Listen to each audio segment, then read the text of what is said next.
నమస్తే. నేను మీ అశ్విని కుమార్. సెప్టెంబర్ 18, 2025 ఎక్కడ ఏం మార్పు లేదు.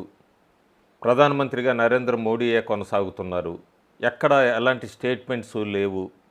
గత 8 నెలలుగా కాంగ్రెస్ కూటమి నాయకులు, వివిధ ప్రతిపక్ష పార్టీలు స్టేట్మెంట్స్లో ఎక్కడా కూడా నిజం లేదు, అది స్పెక్యులేషన్ అని తేలిపోయింది. సుబ్రహ్మణ్య స్వామి లాంటి వాళ్ళు కూడా ట్వీట్ చేశారు.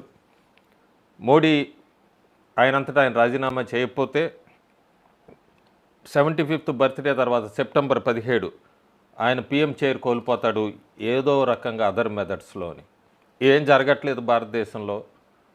నరేంద్ర మోడీయే ప్రధానమంత్రిగా ఉంటారు 2029 దాకా. ఆ తర్వాత కూడా ఎలక్షన్స్కి వెళ్తారు. 2034 దాకా ఎక్కడా అవకాశం కనపట్లేదు భారతదేశంలో గ్రౌండ్ లెవెల్ చూసుకుంటే కనుక. ఎవరైనా 10 సంవత్సరాలు ఆ తర్వాత ఇంకా పరిపాలిస్తున్నారు, ఏజ్ పెరుగుతుందంటే